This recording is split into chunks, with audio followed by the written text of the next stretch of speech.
Assalamualaikum warahmatullahi wabarakatuh. Waalaikumsalam. Alhamdulillah wa syukurillah wa salatu wassalamu ala rasulillahi sallallahu alaihi wasallam. Amma ba'du. Pertama-tama marilah kita panjatkan puji syukur kita kepada Allah Subhanahu wa taala. Hingga detik ini kita masih diberikan kesehatan untuk berkumpul Kaisar kali ini. Dan salawat dan salam kita curahkan kepada Nabi kita Muhammad sallallahu alaihi wasallam.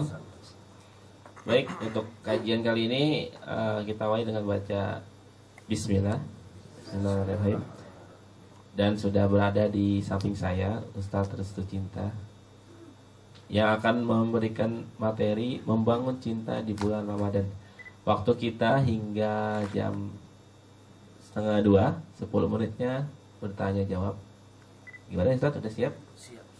Baik, untuk melangkah lebih lanjut kepada Ustaz Cinta, saya persilakan.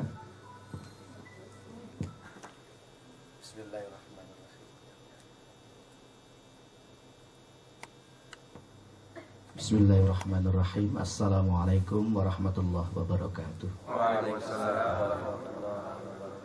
Alhamdulillah wa syukurillah la hawla wa la quwata illa billah.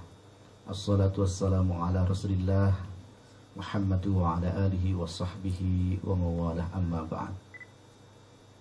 Ikhwan fiddin wa akhwat fillah rahimakumullah. Alhamdulillah, siang kali ini Allah pertemukan kita semuanya. Ini bukan sebuah kebetulan, tapi direncanakan oleh Allah, diizinkan oleh Allah. Maka mari kita syukuri pertemuan yang luar biasa ini dengan bacaan hamdalah. Alhamdulillahirabbil alamin. Kebahagiaan bagi kita semuanya bila saat ini kita dipertemukan dengan Ramadan yang sekarang usia 40, berarti sudah 40 kali ketemu Ramadan. Saya baru 16, jadi 16 kali ketemu Ramadan. Saya 39, nggak terasa, udah tua juga ya. 39 kali ketemu dengan Ramadan. Masing-masing silahkan ingat umur masing-masing. Tapi ada jaminankah bahwa kita setelah lama ketemu Ramadan ini menjadi lebih baik? Cinta kita menjadi lebih baik. Ini renungan buat kita semuanya. Ada orang yang semakin lama semakin baik. Ada orang yang biasa-biasa, gitu-gitu saja. Bahkan ada orang yang semakin tahun semakin tidak lebih baik. Saya doakan semoga semua yang hadir semakin banyak ketemu Ramadan semakin lebih baik. Amin ya rabbal alamin. Membangun cinta di bulan Ramadan, kita perluas makna cinta, nggak hanya terkait ikhwan dan akhwat. Karena saya lihat nih banyak yang sudah laku juga ya. Samping saya sudah laku, Bu? Alhamdulillah sudah. Udah ya. Mau lagi? Iya. Kayaknya DM-nya ini pengen Seneng lagi. banget ya. Kita perluas dalam arti kita mencoba untuk mengevaluasi cinta kita selama ini, mahabbah kita selama ini. Karena apa? Satu, pertimbangannya kita nggak tahu umur kita sampai berapa. Kalau sampai kita meninggal duluan sementara cinta kita nggak jelas, maka pertaruhannya adalah bisa jadi kita akan su'ul khotimah. Maka saya doakan dulu semoga semua yang hadir husnul khotimah. Untuk itu kita akan singkat membahas tentang kiat membangun cinta di bulan Ramadan. Kiatnya adalah PUASA. Apa itu? PUSA. Puasa. Kiatnya adalah puasa. Di samping puasa sebagai sebuah kewajiban dari Allah, ya ayyuhalladzina amanu kutiba alaikumusiyam kama kutiba alal ladzina min qablikum la'allakum tattaqun. Tapi puasa di sini juga singkatan yang ingin kita terangkan dalam rangka membangun cinta. Yang pertama adalah P. Untuk membangun cinta menurut saya kita perlu P. Peduli. Lebih peduli lagi di Ramadan kali ini dan seterusnya. Peduli kepada siapa? Kepada siapa saja yang perlu kita pedulikan. Yang utama kalau terkait cinta yang kita pedulikan utama adalah Allah Subhanahu wa ta'ala. ada buku yang sedang beredar, maaf Tuhan saya sedang sibuk. Intinya apa? Saking sibuknya Allah dilupakan.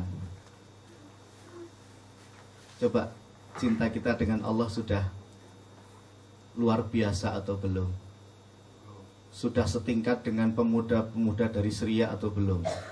Ada kisah menarik dari Syria, ada 3 pemuda. 3 pemuda ini luar biasa karena mereka para mujahid, adik kakak. Singkat cerita, saat ada perangan dengan Bizantium, mereka tertangkap. Akhirnya ketiga adik kakak ini setelah ditangkap ditawari, kamu pilih murtad atau kami hukum mati. Mereka pilih dihukum mati. Akhirnya apa? Sang raja memanggil pengawal. Pengawal, tolong ke sini, bawa belanga ke sini. Belanga itu wajan besar berisi minyak yang sudah digoreng 3 hari 3 malam. 1 jam aja udah panas nih, 3 hari 3 malam. Kakak yang paling tua, kamu mau murtad atau kamu saya masukkan ke dalam belanga itu? Saya pilih syahid di jalan Allah. Lempar langsung, sereng, matang. Yang kedua, pilih murtad atau mati? Saya pilih syahid di jalan Allah. Sereng, yang kedua. Begitu yang ketiga, mana kamu yang paling kecil, pengen murtad atau enggak?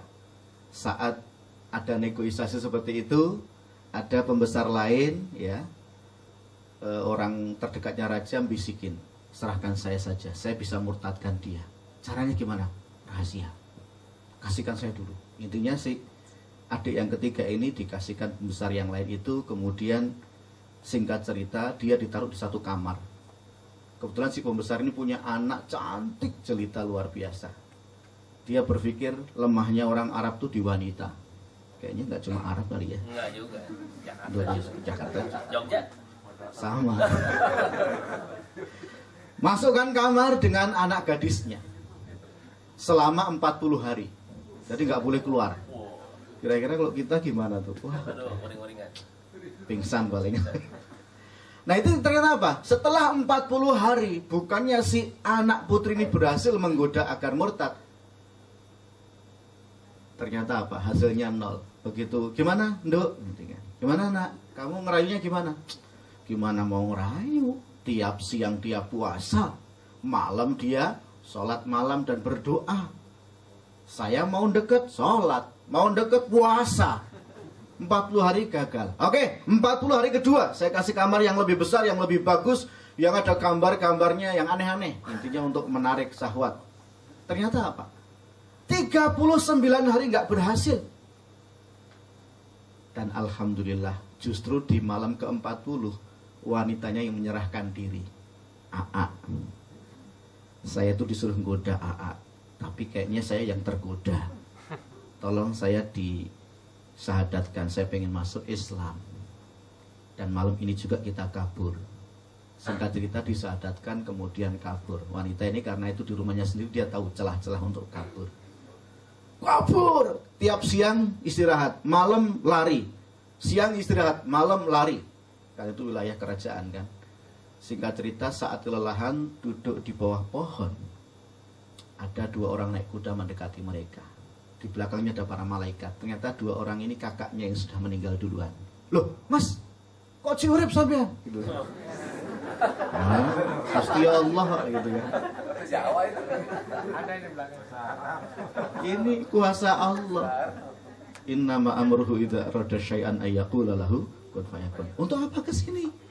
Saya ke sini bukannya nggak ada maksud, pengen menikahkan kalian berdua agar sah. Oke, ini disaksikan malaikat. Ayo cepat. Singkat cerita dinikahkan, kemudian menghilang lagi kakaknya itu atas izin Allah. Akhirnya apa? Mereka bisa kabur dan selamat. Luar biasa. Orang kalau peduli dengan Allah, dia tidak akan terayu, tapi malah bisa merayu, bisa mengislamkan orang lain. Coba masing-masing kita berpikir, kalau barangkali saat ini sedang ada ujian, kira-kira kuat-kuatan mana? Kuat-kuatan kita cinta pada Allah, atau kita futur atau putus asa? Wala tay'asu min rauhillah innahu la ya'asu min rauhillah illal qaumul kafirin. Jangan pernah putus asa dari rahmat Allah. Karena tidak ada kaum yang suka putus asa kecuali orang-orang kafir. Cari jodoh baru ditolak 5 kali kok putus asa. Kenapa nggak nikah? Saya nggak akan nikah. Allahu Akbar. Nggak nikah ke Allah Akbar. Saya selalu bilang kalau kamu baru ditolak 5 kali, berarti masih 2 kali lagi dengan orang yang sama. I love you, tolak. Yang kedua, tolak. Ukurannya 7 kali baru pindah ke yang lain. Itu kita ambil pelajaran dari Siti Hajar dan Ismail lari 7 kali bolak-balik ya, akhirnya dapat air zam-zam. Jodoh itu kayak air zam-zam. Maka tolong yang sudah ditolak 4 kali ya, berjuang 3 kali lagi ya. Asal peduli dengan Allah. Tolong kepedulian ini diperluas. Peduli dengan orang tua, peduli dengan anak istri ya. Ramadan saat yang tepat, nggak sibuk terus cari duit, nggak ada habisnya. Kerja nggak ada habisnya. Coba usahakan bisa buka puasa bersama, taraweh bersama, tahajud bersama. Kayak Ustadz Arifin punya 2 istri, diajak tahajud bareng, ya akhirnya rukun ya. Kita ini 1 istri aja pusingnya minta ampun ya, karena nggak pernah tahajud bareng dan lain sebagainya. Ayo, bismillah. Tentang kepedulian ini kalau kita bahas akan semakin panjang dan lebar, tapi kita masuk sekarang ke U. Apa itu U? Upaya harus lebih maksimal di Ramadan kali ini. Upaya apa? Membangun cinta ini. Karena apa? Seringkali orang yang gagal adalah orang yang berhenti melangkah, padahal selangkah lagi dia akan sukses. Saya tahu banyak karyawan yang masih outsourcing misalnya. Ini bukan kampanye nomor 1 nih ya. Hapus outsourcing. Tapi mohon maaf, seringkali mohon maaf, gara-gara kata-kata itu seringkali kita kemudian melemah ya. Padahal kan jelas Al-Ankabut ayat 69, silahkan dicek. Walladzina jahadu fina lanahdiyannahum subulana. Yang sungguh-sungguh di jalanku, kata Allah, maka akan diberi banyak jalan keluar, jalan sukses yang lain. Mungkin di sini outsourcing nggak masalah, rapopo. Aku rapopo. Ya, nanti simak lagu saya, judulnya Sholawat Rapopo. Saya nyanyiin di Bukan 4 Mata Trans 7. Nggak masalah. Tunggu tanggal mainnya. Bukannya rezeki itu pintunya 10. 9 untuk karyawan, maaf 1 untuk karyawan, 9 untuk pengusaha. Di sini mungkin status karyawan, di luar jadi pengusaha kan bukan tidak mungkin. Ya. Saya sekarang dagang bakso, kos-kosan apa aja pokoknya yang halal gitu kan. Karena apa? Ternyata eranya sekarang nggak 1 income tapi multi income dan peluang luar biasa. Subhanallah ya. Saya punya kawan dekat namanya Mas Jody, itu punya warung grup. Ada Mas Jody?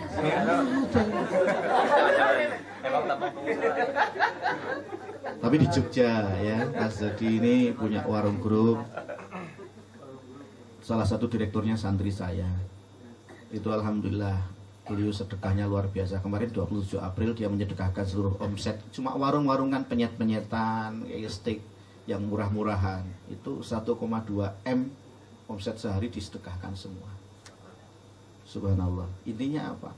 Buka warung, apa saja. Intinya upaya harus maksimal. Mau cari jodoh, mau bangun keluarga, mau kerja, apapun, upaya harus maksimal. Ramadan ini saat yang tepat, momentum yang luar biasa untuk bangkit. Mungkin ada yang sedih, saya Ustadz mau nikah tapi ibu saya menghalangi terus. Saya boleh nikah kalau kakak saya udah nikah, kakek saya yang sudah nikah juga. Lama, nego lagi. Subhanallah. Intinya nggak ada yang nggak mungkin kalau Allah sudah berkehendak. Tapi Allah pengen melihat usaha kita, upaya kita. PUA. Membangun cinta di bulan Ramadan kita perlu A. Amarah tolong kendalikan. Nabi bersabda, As-siyamu junnatun. Hadis riwayat Imam Bukhari Muslim. Puasa itu perisai. Tameng dari kegagalan, tameng dari kejatuhan, tameng dari api neraka, tameng dari perceraian. Intinya hal-hal yang buruk bisa terpagari oleh puasa. Dengan catatan puasa ini efektif dan diterima oleh Allah. Syarat diterima minimal 3. 1, jangan ngomong kotor. Ya. Orang yang marah dan tidak bisa mengendalikan diri biasanya ngomongnya kotor. Fala yarfus, jangan ngomong yang kotor. Yang kedua, wala yashab, jangan ngomong yang menyimpang atau bohong. Menyimpang, bohong, ngomong yang tidak sebenarnya, mulai tinggalkan. Ya, yang masih ngaku-ngaku bujang badan anaknya udah 4 ini tolong disudahi. Ini kayaknya ngaku-ngakunya bujang atau? Bujang. Ayo. Kebohongan, bismillah sudahi bulan ini. Ya, ngomong yang nggak baik, yang nggak benar, yang ngaco sudahi. Kemudian yang ketiga, ya dalam rangka amarah dikendalikan adalah yang ketiga. Kalau ditantang orang, diajak gelut, diajak berkelahi, dimaki, dihina, difitnah, katakan ini soimun, aku poso. Tapi jangan sampai maaf, aku lagi puasa. Entar habis Ramadan foto aja. Itu namanya jas buka ikat belangkon, sama juga sami mawon. Seterusnya berlatih untuk sabar. Karena apa? Silahkan dicek surat Ali Imran ayat 159. Fabima rahmatin minallahi lintalahum walau kunta faddan ghalidal qalbi lam faddu min haulik. Atas nama kasih sayang dari Allah, kalau kamu jengkel, dongkol, tahan. Kalau itu kamu ungkapkan, kamu ledakkan, lam faddu min haulik, semua akan hancur. Usaha hancur, keluarga hancur, cinta, bangunan cinta juga akan hancur. Yuk, marah dikendalikan. Kemudian yang keempat, PUAS. S itu apa? Ramadan ini untuk bangun cinta, tolong semangat terus digelorakan. Yang saya tahu kalau habis pengajian gitu, wah semangatnya luar biasa. Wah, yes, bismillah, langsung baca Quran.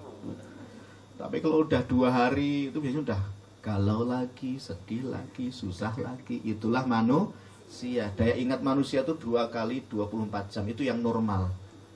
Sekarang banyak yang nggak normal juga kan. Makanya baru ngaji besok udah pusing lagi. Makanya saya di Jogja punya pengajian besar, alhamdulillah atas izin Allah, setiap Ahad ini udah putaran ke-51. Namanya pengajian Tombo Susah. Tombo Susah. Iya. Tiap Ahad pagi jam 6 TET sampai jam 7 kita doa Tombo Susah dulu, baru ngaji, jam 7 selesai kita kasih sarapan gratis ratusan orang. Dan yang sedekah berebut, dan mereka yang sedekah bukan orang kaya, orang-orang yang susah juga, tapi pengen mengobati kesusahannya. Intinya apa? Semangat harus digelorakan terus, jangan putus asa, dan harus istiqomah. Ingat mas, istiqomah bukan istri dikontrakin rumah ya, istri 3 dikontrakin rumah, bukan itu ya. Istiqomah itu apa? Az-Zumar ayat 30 hingga 32. Setelah kita bilang iman kepada Allah, maka harus istiqomah. Orang istiqomah satu, nggak akan susah karena apapun dan karena siapapun. Yang kedua, tidak akan takut dengan siapapun kecuali takut kepada Allah. Yang ketiga, apapun yang dipinta, diimpikan akan dikabulkan. Itu buah dari istiqomah. Istiqomah itu gampang-gampang susah. Dulu pernah ada seorang muadzin. Ada yang suka adzan di sini? Siapa yang suka adzan? Di Mesir ada seorang muadzin, tukang adzan. Nah ini akibat kalau nggak istiqomah itu bahaya. Nah dia seorang muadzin. Tiap hari, tiap jam waktu sholat dia naik ke menara adzan. Nah suatu saat pas naik ke menara mau adzan, kan tengok-tengok di jendela gitu, ternyata di bawah ada cewek cakep. Cakep banget. Akhirnya mas, Allahu Akbar, Allahu Akbar. Masih gitu kan. Allah masih enggak gitu kan. Setiap dia naik ke menara, setiap kali penasaran dengan wanita yang di bawah, dan ternyata rumahnya di sana memang betul cakep. Karena kadang yang terlihat cakep ternyata enggak kan. Itu betul-betul cakep, rumahnya di sana. Akhirnya niatnya dia enggak untuk adzan, tapi setiap naik menara cepet-cepet naik hanya pengen lihat wanita itu. Singkat cerita dia memberanikan diri karena belum nikah, pengen deketin orang itu. Singkat cerita ketemu, Assalamualaikum warahmatullahi wabarakatuh. Ya ukhti. Yang putri, maaf, saya non muslim.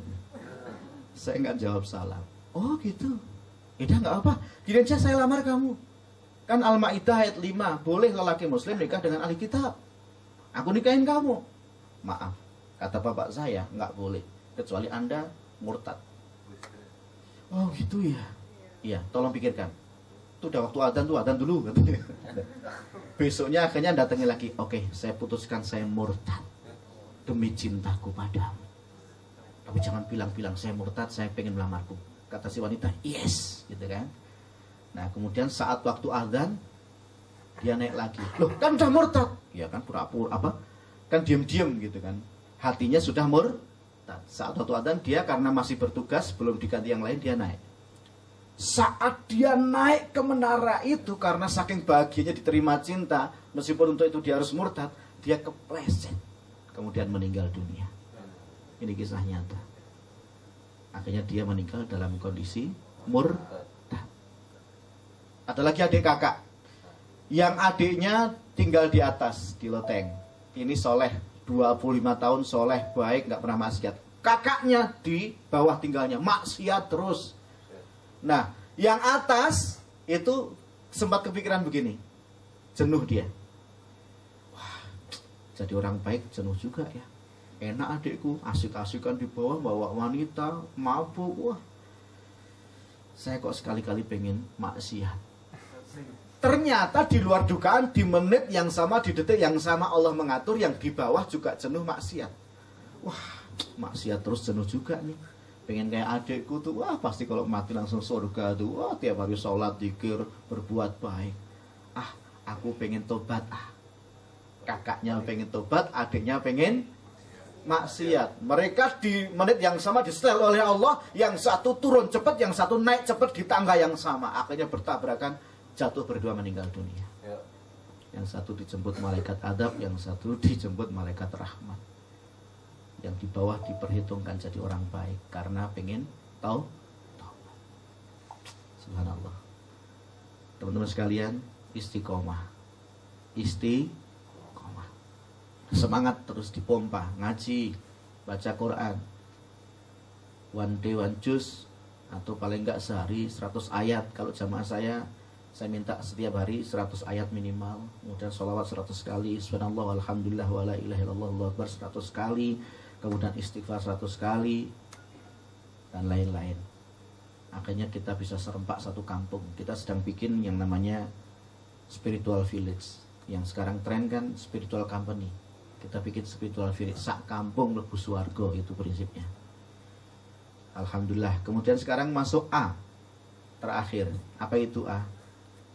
A adalah Allah jadikan tujuan. Seperti ini kita bekerja, kita pulang, balik lagi dan seterusnya. Itu tujuannya harus karena Allah. Nabi bersabda, tolong dicatat, siapa yang keluar rumah untuk bekerja, niatnya pengen menghidupi anaknya yang masih kecil-kecil, dia ada di jalan Allah. Siapa yang keluar rumah bekerja, pengen menghidupi orang tuanya yang sudah tua renta, maka dia di jalan Allah. Siapa yang keluar rumah bekerja ingin mandiri dan tidak ingin menjadi parasit bagi orang lain, maka dia di jalan Allah. Kalau mati, mati syahid. Tapi siapa yang keluar dan bekerja hanya pengen pamer, hanya pengen sombong, hanya pengen dianggap wah, maka dia fi sabilis syaitan. Dia berada di jalan setan. Tolong luruskan niat terus agar Allah selalu memberkati kita semuanya. Amin ya rabbal alamin. Waktu saya kembalikan kepada pembawa acara, semoga masih ada waktu untuk dia. Baik, terima kasih atas materinya. Untuk sisa waktu akan ditanya jawab. Baik, untuk Ikhwan atau Ahwat, dua pertanyaan. Ada yang mau bertanya?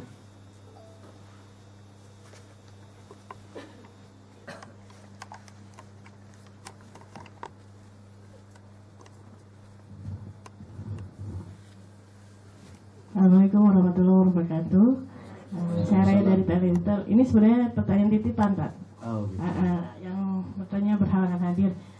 kan di Al-Quran sendiri untuk muslimah atau muslim itu hidupnya dipasang-pasangkan kan ya Pak? Iya.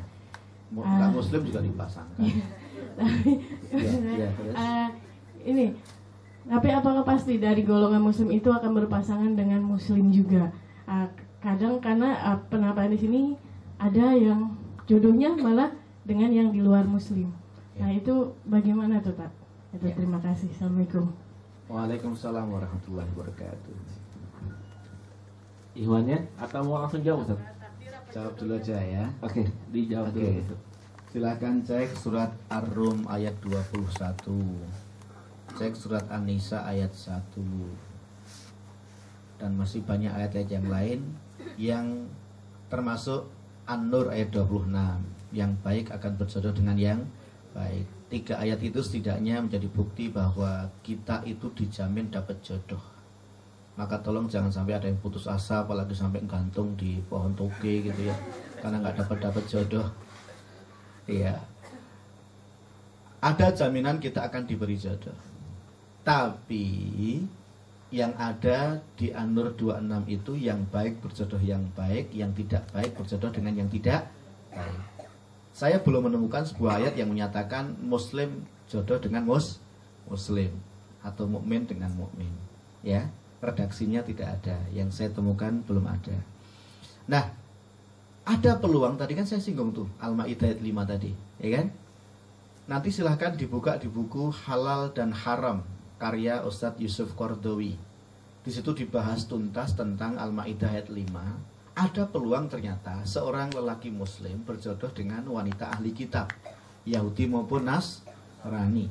Tapi ahli kitab ini ada syaratnya yang memang mereka betul-betul berpegang teguh pada kitab itu, meskipun mohon maaf ada beberapa penyelewengan di dalamnya. Ya, Ustaz Zukordowi berpedoman tetap karena ini Al-Quran berlaku sampai kiamat, tetap peluang itu ada, tapi nggak bisa dibalik.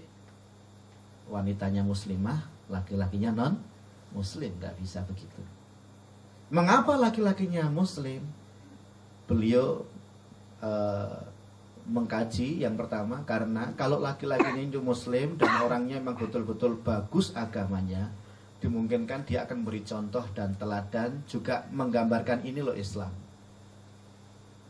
Dan istri tanpa dipaksa akhirnya masuk Islam. Jadi kalau muslimnya masih pas-pasan, ilmunya pas-pasan, berarti nggak masuk. Harus yang betul-betul ya tingkatannya Ustadz lah, paling enggak. Bisa. Bisa Ustadz kan? Yang pertama itu. Yang kedua, mengapa ada peluang dibolehkan menikah dengan ahli kitab? Karena satu-satunya agama yang menghormati sesama agama samawi, sesama agama langit, hanyalah Islam. Yahudi dan Nasrani itu kan juga agama dari Allah Subhanahu wa ta'ala. Tugas kita lah hanya meluruskan kalau misalnya ada penyelewengan. Saya kira itu, Mbak. Halo, Mbak. Nah, tapi ada syarat ketiga.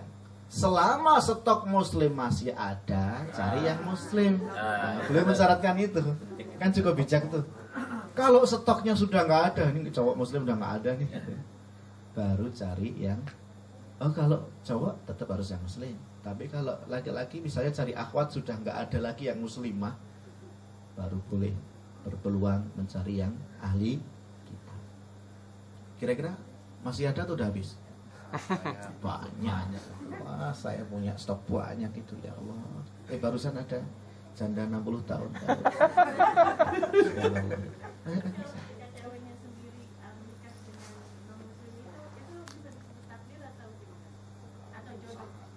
Oke. Jadi begini.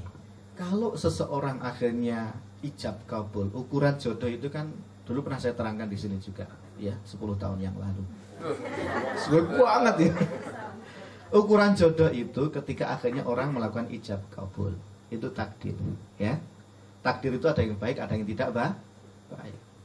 Kalau satu muslim, satu non muslim, yang laki-lakinya muslim, maksudnya yang wanita ahli kitab, kalau kondisinya ternyata memang sama-sama baik, ya berarti takdir yang baik. Tapi kalau nggak baik, ya takdirnya nggak baik. Jadi takdir itu dua kemungkinan. Jangan kemudian dikatakan takdir selalu baik. Karena apa? Setelah itu tantangannya lebih berat. Ada orang yang sehari langsung cerai, ada 2 hari cerai, ada. Saya sekarang lagi nangani ada oknum ustazah, hari ini nikah, malam pertama nggak jadi tidur bareng, besok cerai. Ustazah nasional, oknum tapi ya, dia manusia biasa. Ini sedang kita carikan, kalau ada yang mau nanti hubungi saya ke nomor ini ya. Saya rahasia soalnya nih. Ternyata ustazah juga manusia. Ini off the record loh ini ya. Oke, yang lain masih ada? Ikhwan.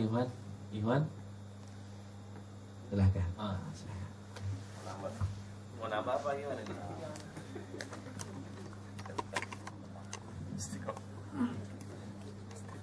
Assalamualaikum warahmatullahi wabarakatuh. Waalaikumsalam warahmatullahi wabarakatuh. Nama saya Adit Ya. dari Pripet.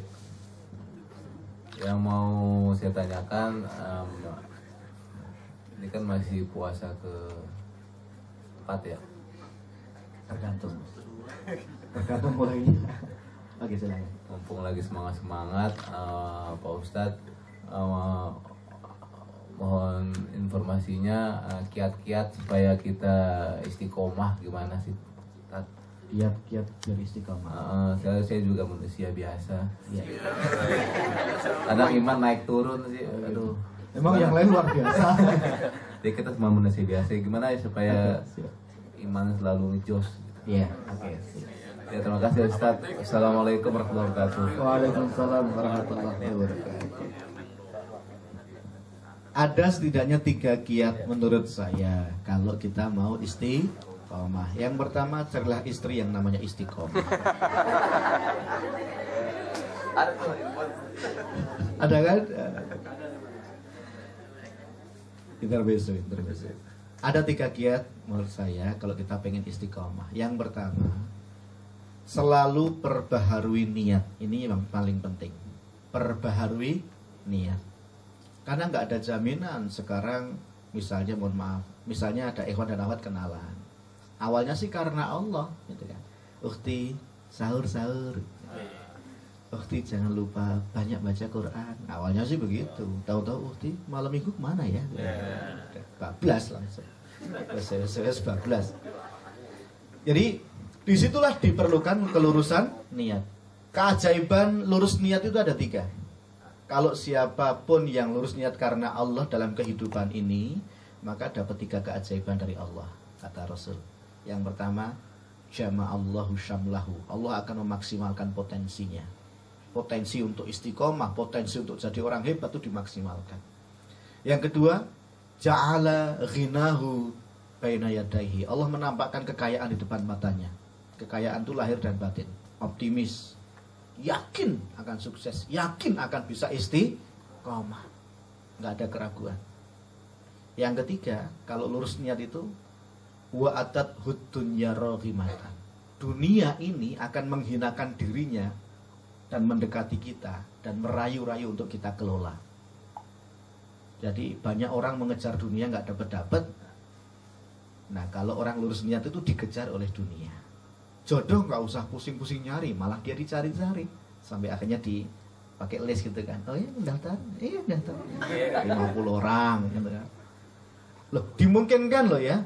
Saya mendapati langsung banyak ikhwan ataupun akhwat dicintai banyak orang sampai dia pusing milih yang mana. Saking pusingnya malah nggak nikah-nikah. Nah, ini juga nggak bener, nggak nikah-nikahnya nggak bener.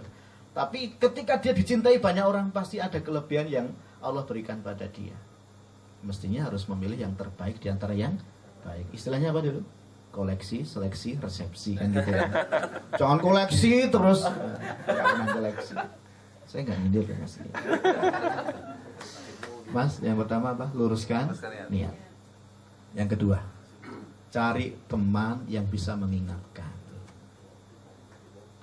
Saya punya pengalaman dulu kalau puasa sendiri, puasa Daud saat itu sebelum waktu kuliah saya puasa Daud. Sendirian tuh berat banget. Tapi begitu saya menemukan satu teman yang sekarang jadi istri saya, kalau dia juga puasa Daud ternyata punya cerita tuh dia puasa Daud juga. Akhirnya kita bareng, ya jadi ringan. Tapi kita nggak pacaran, kita berteman. Intinya apa? Kalau ada teman yang mengingatkan, itu kita jadi ringan. Jadi bisa istiqomah. Yang ketiga, kiat yang ketiga. Berdoalah terus agar hati ini tidak diombang-ambingkan oleh Allah. Sudah tahu ilmunya hati? Hati manusia itu di antara dua jarinya Allah. Tapi nggak usah dibayangkan jarinya Allah seperti apa. Hati manusia dan jin itu di antara dua jari Allah. Dan bagi Allah mudah untuk mengombang-ambingkan hati seseorang. Itulah mengapa Rasulullah selalu berdoa dan sering banget doa ini dipanjatkan. Apa doanya? Ya muqallibal qulub, tsabbit qalbi ala dinik. Wahai yang membolak-balikkan hati, kukuhkan aku senantiasa dalam agamamu. Dalam hadis yang lain disebutkan, Allahumma tsabbit qalbi ala dinik. Ya Allah, kukuhkan aku dalam agamamu. Hadis riwayat Imam Ahmad. Berdoa Mas ya. Nek ra iso Arab ya cara Jawa. Duh Gusti, kula nyuwun istiqomah. Kan ada lagu di surah-surah itu ya. Berdoa yang banyak pada Allah Subhanahu wa taala. Terima kasih Mas Adit. Baik, terima kasih karena waktu sudah 1:30. Ketemu lagi nanti Senin. Terima kasih Ustadz sudah meluangkan waktunya. Semoga apa yang kita dapat kali ini mendapatkan ilmu yang bermanfaat untuk nanti kehidupan kita. Baik, sebelum kita tutup kita lafazkan hamdalah. Alhamdulillah. Istighfar sebanyak-banyaknya. Astagfirullah. Doa penutup majelis. Terima kasih. Assalamualaikum warahmatullahi wabarakatuh. Waalaikumsalam.